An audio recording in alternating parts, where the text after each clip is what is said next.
Хуульч шуухан нийслэлдэх захиргааны хэргийн анхан шатны шүүхэд хийсэн мэргэжлийн дадлагын тайлангийн дадлагчиж хийж гүйцэтгсэн ажлаас танилцуулж байна. Энэхүү танилцуулгад хавтас хэрэг танилцуулах ажил. Шүүх хуралдааны тов мэдэгдэх ажил. Шүүхийн иргэдийн төлөөлөгчид тавигдах шалгуур, сонгох процедур, эрх үүрэгтэй танилцах, ажилласан цагийн тооцооны аргачлал сурах ажил. Шүүх хуралдааны бэлтгэл ажлыг хангахад туслах ажил. Шүүх хуралдааны болон урьдчилсан хэлэлцүүлгийн тэмдэглэл хөтлөх ажил. Шүүх хуралдаанд ажиглагчаар оролцох ажлыг танилцуулна.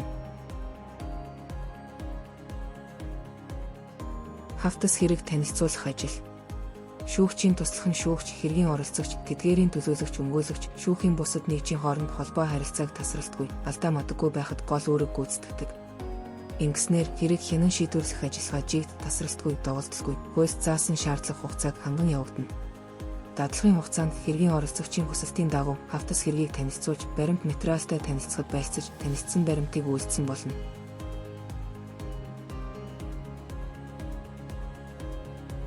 Хавтас хэрэг танилцуулах ажилтай холбоотой статистик.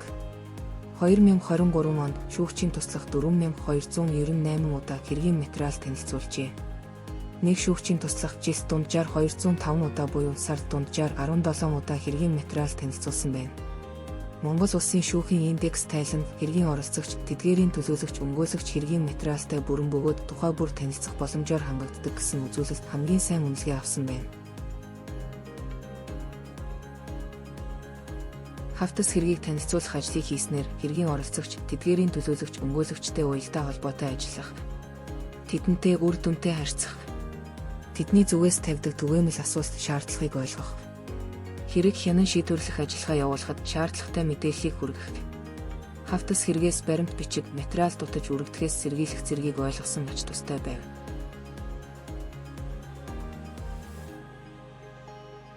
Шүүх хуралдааны тов мэдэгдэх ажил.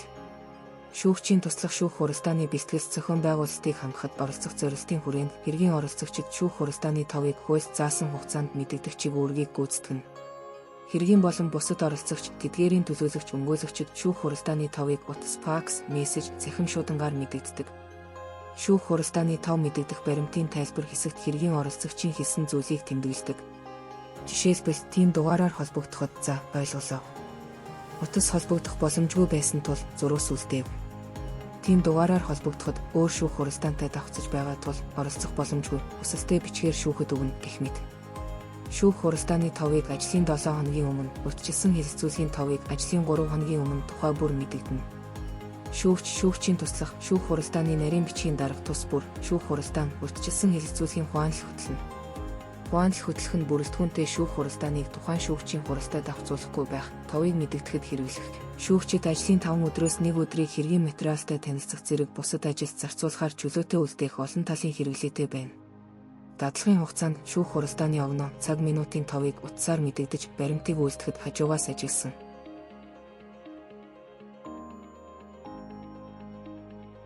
Шүүх хуралдааны товыг мэдэгдэж, баримт үйлдэх ажлыг ажигласнаар шүүх хуралдааны товыг гаргах.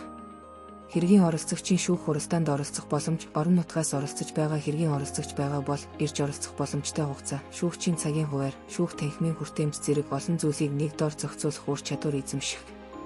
Хуанлыг хөтлөх. Хэрэг маргаан, тэдгээртэй холбоотой хийх ажиллагааг эренбэлэх. Бичлэн болон зайнаас харилцахын тулд товч тодорхой ойлгомжтой байдлаар санаагаа илэрхийлэх зэрэг харилцааны ур чадвар хөгжүүлэх. Шүүх байгууллагын үйл ажиллагааг хуульд заасан хугацаанд явуулахад төлөвлөн ажиллах шаардлагыг ухамсарлах. Хийж буй ажлыг баримтжуулах. Хэргийн оролцогчийн гаргадаг түгээмэл зан явар зэргийг ойлгох өгөөжтэй байлаа.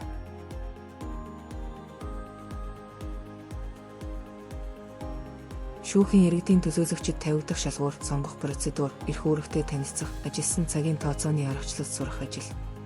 Шүүхийн иргэдийн төлөөлөгч гэж анхан шатны шүүхээр эрүүгийн, иргэний, захиргааны хэрэг маргааныг шийдвэрлэхэд иргэд олон нийтийг төлөөлсөн оролцож, дүгнэлт гаргах эрх бүхий Монгол Улсын иргэн юм. Шүүхэд иргэдийн төлөөлөгчөөр оролцоход шалгуур хангасан байна. 25 нас хүрсэн эрх зүйн чадамжтай иргэн байх. Тухайн шүүхийн харьяаллын нутаг дэвсгэрт байнга оршин суудаг байх. Ял шийтгүүлж байгаагүй. Сонгогдсон шалгарах үедээ эрүүгийн байцаан шийтгэх болон иргэний хэрэг хянан шийдвэрлэх, захиргааны хэрэг хянан шийдвэрлэх ажиллагааны хэргийн оролцогч бус байх. монгол хэлээр чөлөөтэй ярьж ойлгодог байх. Сүүлийн 1 жилийн хугацаанд иргэдийн төлөөлөгчөөр шүүх хуралдаанд оролцоогүй байх ёстой.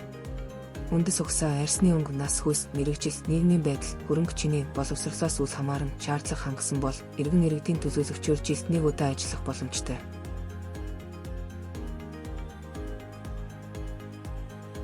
Иргэдийн төлөөлөгчийг сонгох процедур. Шүүхийн иргэдийн төлөөлөгчөөр сонгогдох шаардлага хангасан иргэдээс тухайн шүүх хуралдаанд иргэдийн төлөөлөгчөөр оролцох иргэнийг сонгох ажиллагааг шүүхийн ерөнхий зөвлөлийн батлсан журмаар тодорхой зохицуулжээ. Эхэлж тухайн нутаг дэвсгэрийн сонгогчдын нэрийн жагсаалтаас шүүхийн иргэдийн төлөөлөгчөөр сонгогдох хууль зүйн шаардлага хангасан иргэдийн нэрийн цахим жагсаалт гаргана. Үүний дараагаар шүүхийн иргэдийн төлөөлөгчөөр оролцох боломжтой иргэдийн нэрийн цахим жагсаалтаас тухайн 7 хоногт шүүх хуралдаанд оролцох 10-аас 15 иргэнийг тусгай программын тусламжтайгаар сонгож дэд жагсаалт гаргана. Эцэст нь тухайн 7 хоногийн хуралдааны тов гарсны дараа тухайн шүүх хуралдаанд оролцох иргэдийг суглааны журмаар тодруулна. Захиргааны хэргийг хянан хэлэлцэх шүүх хуралдаанд иргэдийн төлөөлөгчөөр оролцох иргэдийн нэрсийг шүүхийн тамгын газрын дарга тушаал гарган баталдаг. Үүний дараагаар дэд жагсаалтаас суглаагаар сонгогдсон иргэдийн төлөөлөгчийг баталгаажуулах тэмдэглэлийг үйлддэг байна.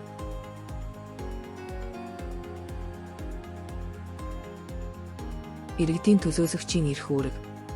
Иргэдийн төлөөлөгч хуулиар олгогдсон эрхийн дагуу шүүхийн байранд хавтас хэрэг, хэргийн материалтай танилцах, түүнээс тэмдэглэл хийх, хэргийн оролцогч, тэдгээрийн өмгөөлөгч буюу төлөөлөгч, гэрч шимжээж, 3 дахь этгээдэд асуулт тавих, нэмэлт нотлох баримт цуглуулах талаар хүсэлт гаргах, нотлох баримт шинжилгэхэд оролцох, хэргийн үйл баримтын талаар дүгнэлт гаргах, түүнийгээ шүүх хуралдаанд уншиж сонсгох ажил хийдэг. Ажлаа хийхдээ өөрт нь итгэмжлэн мэдэгдсэн төрийн болон албаны нууц, байгууллагын нууц, хүний эмзэг мэдээлэлтэй холбоотой асуудлыг задруулахгүй байх, хуульд заасан шүүх хуралдааны дэгийг сахин биелүүлэх үүрэг хүлээнэ. Иргэдийн төлөөлөгч захиргааны хэрэг маргааныг хянан шийдвэрлэх шүүх хуралдаанд дуусахаас өмнө өөрийн дүгнэлтээ гаргах ёстой. Дүгнэлтэд маргааны үйл баримт, захиргааны үйл ажиллагаа үндэслэлтэй хэсэг талаар оруулна. Дүгнэлтийг бичгээр хүндэтгэн үзэх шалтгаантай бол амаар гаргаж шүүх хуралдаанд уншиж сонсгоно.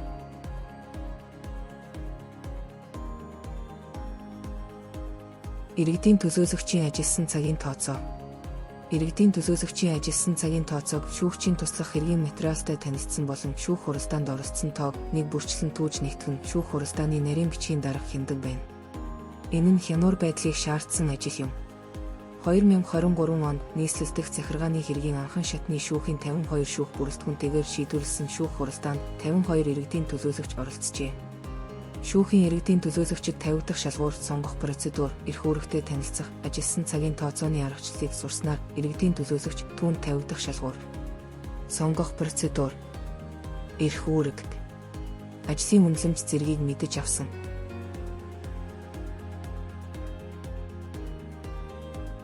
Шүүх хуралдааны бэлтгэл ажлыг хангахад туслах ажил. Шүүх хуралдааны нарийн бичгийн дарга, шүүх хуралдааны тэмдэглэл хөтлөх, албажуулах, танилцуулах ажлаас гадна шүүх хуралдааны техник зохион байгуулалтын бэлтгэлийг хангах, хэргийн хөдөлгөөний нэгдсэн систем хөтлөгчийг үүргийг гүйцэтгэнэ. Шүүх хуралдааны техник зохион байгуулалтын бэлтгэлийг хангах зорилтын хүрээнд холбогдох ажиллагааг хийж танилцуулахаас гадна шүүх хуралдаан хэвийн явагдах нөхцөл байдлыг хангана. Дуу дүрсний бичлэг болон диктофоныг асаахаа мартах тохиолдолд баримтгүй үлдэх ноцтой үр дагавартай бол шүүх хуралдааны завсарлагын үеэр дуу дүрсний бичлэг болон диктофоныг унтраахыг мартахад мөн адил сүрэг үр дагаврыг дагуулдаг байна. Тиймээс эдгээр болон бусад ажлыг нэн хариуцлагатай хийх ёстой. Үүнээс гадна шүүх хуралдааны нарийн бичгийн дарга, шүүх хуралдааны явцыг мэдээлэх цахим системд мэдээллийг оруулах хариуцлагатай ажлыг хийнэ.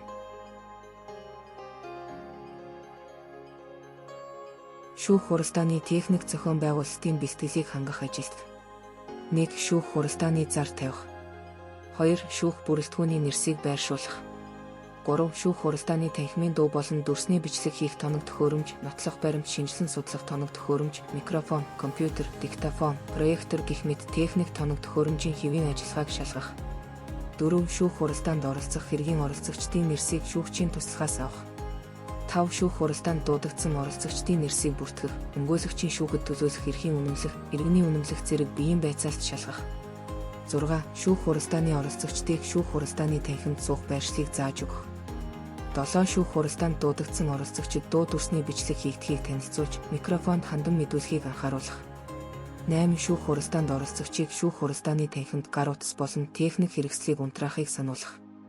9. Шүүх бүрэлдэхүүн ирмэгц дуу дүрсний бичлэг болон диктофоныг асаах, шүүхэд хүндэтгэл үзүүлэн босхийг сануулах. 10. Шүүх хуралдааны оролцогчдын эрс зэстгэх, ирээгүй оролцогчдын шалтгааныг танилцуулах. 11. Иргэдийн төлөөлөгч тангараг өргөх ажиллагаанд шүүх бүрэлдэхүүн, хэргийн оролцогчид босож хүндэтгэл үзүүлэхийг сануулах. 12. Хэргийн оролцогчид эрх үүргийг тайлбарлаж, хууль сануулсан баримтад гарын үсэг зурулах. 13. Эд мөрийн баримт шинжилэн судлах төхөөрөмж ажиллуулах. 14. Нотлох баримт шинжилэн судлахад талуудад хэргийг хүлээлгэн өгөх авах. 15. Шүүх хуралдаан завсарлаж, шүүх бүрэлдэхүүн зөвлөлдөх үед дуу дүрсний бичлэгийн тоног төхөөрөмжийг унтраах. 16. Шүүх хуралдааны танхимд эд зүйл үлдсэн эсхийг шалгаж авч гарахыг сануулах. 17. Шүүх бүрэлдэхүүн зөвлөлдөж шийдвэр сонсохын өмнө шүүх хуралдаанд оролцогчийг суудлаасаа босхийг сануулах. 18. Шүүхийн шийдвэрийг уншиж танилцуулсны дараа техник тоног төхөөрөмжийг унтраах.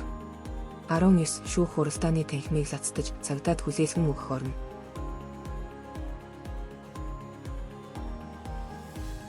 2023 онд шүүх хуралдааны нарийн бичгийн дарга 2314 шүүх хуралдааныг дууны болон дуу дүрсний бичлэгээр баталгаажуулж, 3921 шүүх хуралдааны техник зохион байгуулалтын бэлтгэл хангаж, 4739 шүүх хуралдааны явцыг мэдээлэх цахим системд мэдээллийг байршуулжээ. Нэг шүүх хуралдааны нарийн бичгийн дарга жилд дунджаар 116 шүүх хуралдааныг дууны болон дуу дүрсний бичлэгээр баталгаажуулж, 196 шүүх хуралдааны техник зохион байгуулалтын бэлтгэл хангаж, 237 шүүх хуралдааны явцыг мэдээлэх цахим системд мэдээллийг байршуулсан байна.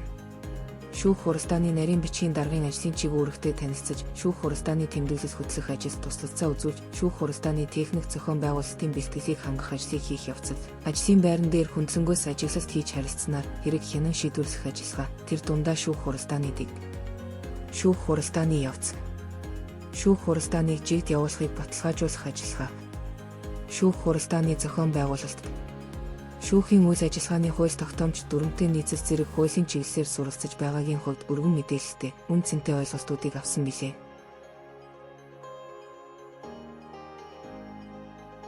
Шүүх хуралдааны болон урьдчилсан хэлэлцүүлгийн тэмдэглэл хөтлөх ажил. Дадлагын хугацаанд шүүх хуралдааны тэмдэглэлийг хөтөлж, тодруулах зүйлийг шүүгчийн туслах, шүүх хуралдааны нарийн бичгийн даргаас асууж, сайжруулалт хийж байв. Шүүх хуралдааны тэмдэглэлийг анхан шатны журмаар хэрэг хянан шийдвэрлэх шүүх хуралдаанд, давж заалдах хяналтын журмаар хэрэг хянан шийдвэрлэх шүүх хуралдаанд хэргийн оролцогч, тэдгээрийн төлөөлөгч өмгөөлөгч оролцож байгаа бол үйлдэнэ. Шүүх хуралдааны тэмдэглэл хөтлөх, албажуулах, танилцуулах ажил нь шүүх хуралдааны нарийн бичгийн даргын гүйцэтгэгчид үүрэг бүхий ажлын нэг юм. Тэмдэглэлийн төслийг 5 хоногийн дотор шүүгч, шүүгчийн туслахад хүлээлгэн өгч, шүүх хуралдааны тэмдэглэл хүлээлгэн өгсөн бүртгэлийн дэвтэрт гарын үсэг зурулна.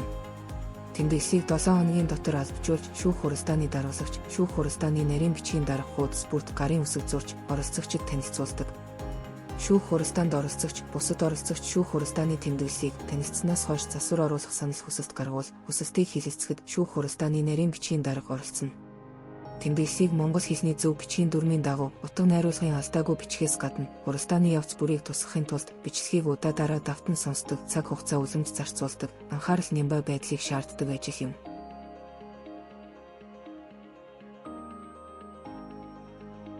(2023) онд шүүх хуралдааны нарийн бичгийн дарга 3921 шүүх хуралдаан болон урьдчилсан хэлэлцүүлгийн тэмдэглэл хөтөлжээ. Нэг шүүх хуралдааны нарийн бичгийн дарга жилд дунджаар 196 тэмдэглэл хөтөлсөн байна.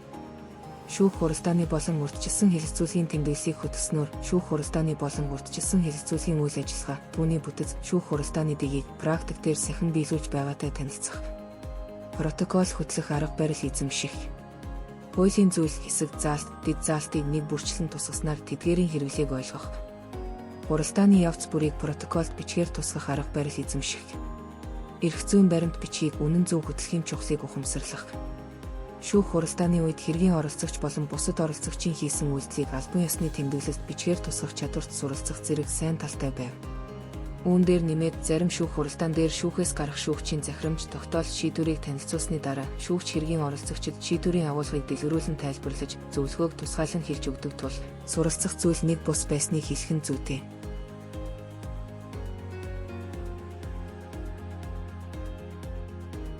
Шүүх хуралдаанд ажиглагчаар оролцох ажил. Дадлагын хугацаанд шүүгчийн туслахын зөвшөөрсөн шүүх хуралдаан урьдчилсан хэлэлцүүлэгт ажиглагчаар сууж, тэмдэглэл хөтөлж, асуултын жагсаалтыг бэлдэж удирдагчид танилцуулж байсан. Түүнчлэн зарим шүүх хуралдааныг шүүхийн байранд анхан болон давж заалдах шүүх хуралдааныг шууд дамжуулан үзэх дэлгэцээр үзсэн. Шүүх хуралдааныг шүүхийн байранд зөвхөн шууд үзэх боломжтой байсан бол илүү хүртээмжтэй болох ажил хийгдэж байгаа. Урьдчилсан хэлэлцүүлгийн үеэр хэргийн талаар огт ярилцахгүй ба зөвхөн нотлох баримт асуулах, захиргааны актын биелэлтийг түтгэлзүүлэх, хэрэг хянан шийдвэрлэх ажиллагааг түтгэлзүүлэх, хэрэг хянан шийдвэрлэх ажиллагааны явцад шүүгчээс урьдчилсан хуралдаанаар хэлэлцүүлэн шийдвэрлэх шаардлагатай гэж үзсэн бусад асуудал болон шүүх хуралдааныг товлон зарлахад хийн. Урьдчилсан хэлэлцүүлгийн үеэр дүрс бичлэг хийгдэхгүй, зөвхөн дуу бичлэг хураана. Харин шүүх хуралдааны явцад болон түүнээс өмнө нэхэмжлэгч нэхэмжлэлээсээ бүхэлдэн татгалзах, хариуцагч нэхэмжлэлийн шаардлагыг бүхэлдэн хүлээн зөвшөөрөх, хэргийн оролцогчид эвлэрэх хүсэлт бичгээр гаргаж, хэлбэршүүлсэн журмаар хэргийг шийдвэрлүүлж болдог. Түүнчлэн хэлбэршүүлсэн журам нь хэргийн оролцогчоос хамаарах болон үл хамаарах шалтгаанаар маргаан дуусгуур болох тохиолдолд үйлчилдэг байна. Захиргааны хэргийг хэлбэршүүлсэн журмаар шийдвэрлэхээс бусад тохиолдолд гагцхүү шүүх хуралдаанаар амаар хэлэлцэж шийдвэрлэдэг байна.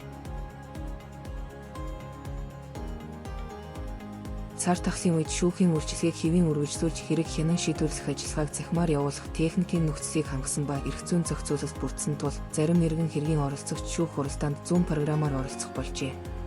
Гэсэн хэдий ч интернетийн орчин, технологийн боломж, биечлэн оролцох сонирхол зэрэгээс шалтгаалan хэргийн зарим оролцогч шүүх хуралдаанд биечлэн оролцохыг илүүд үздэг байна. Хэргийн оролцогчид шүүх хуралдаанд цахимаар оролцдогч гудамжинд эсвэл хэд дуу шуугаантай газар байх үедээ оролцож, микрофоноо хаахгүй байх, нүүр царай тод харагдахгүй байх зэрэг бэрхшээл учруулдаг байна. Шүүх бүрэлдэхүүнтэй шийдвэрлэх хэрэгт Монгол Улсын засгийн газрын гишүүн, Монгол Улсын яамнаас гаргасан захиргааны акттай холбоотой маргаан, аймаг нийслэлийн засаг даргын гаргасан захиргааны акттай холбоотой маргаан, шүүгч дангаар шийдвэрлсэн шийдвэрийг давж заалдах болон хяналтын шатны шүүхээс хүчингүй болгосон маргаан хамаарна. Харин шүүгч дангаар шийдвэрлэх хэрэгт бусад бүх захиргааны хэрэг маргаан орно. 2023 онд нийт 383 хэргийн оролцогч шүүх хуралдаанд Zoom програм ашиглан цахимаар оролцжээ.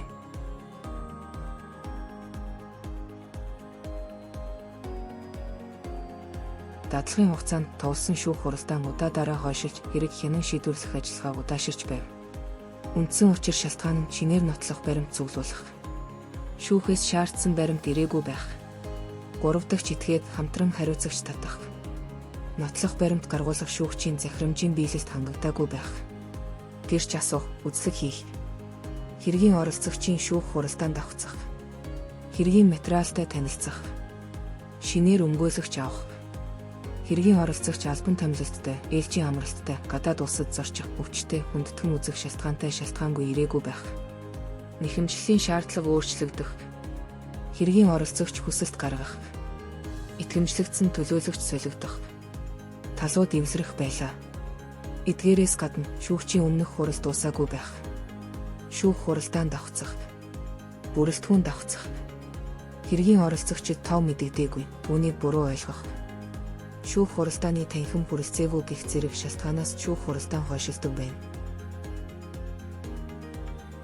2023 онд 1358 шүүх хуралдаан зарлагдсанаас 828 шүүх хуралдаан хойшилж 994 шүүх хуралдаан оржээ.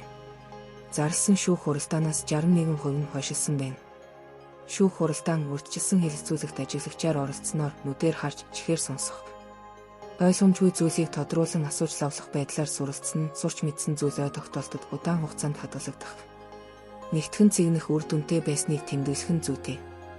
Тэрчлэн шүүгч дангаар болон шүүх бүрэлдэхүүнтэй шийдвэрлэх захиргааны хэргийг ялгах. Шүүх хуралдааны процедур, дэг баримталд сурах. Судлах хүрээгээ логик дараалалтай тодорхойлох. Мэдлэгийг эмх цэгцтэй авах ач холбогдолтой байв.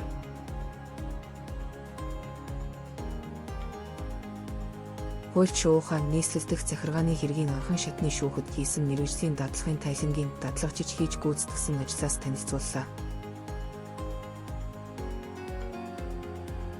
Нийслэлдэх захиргааны хэргийн анхан шатны шүүхэд хийсэн мэргэжлийн дадлагын тайлангийн цуврал нийтлэлийг уншихыг зөвлөж байна. Хуульч шуухатай хамт захиргааны эрх зүй судлаарай. Мэдлэг бол хүч. Хамтдаа хөгжцгөөе.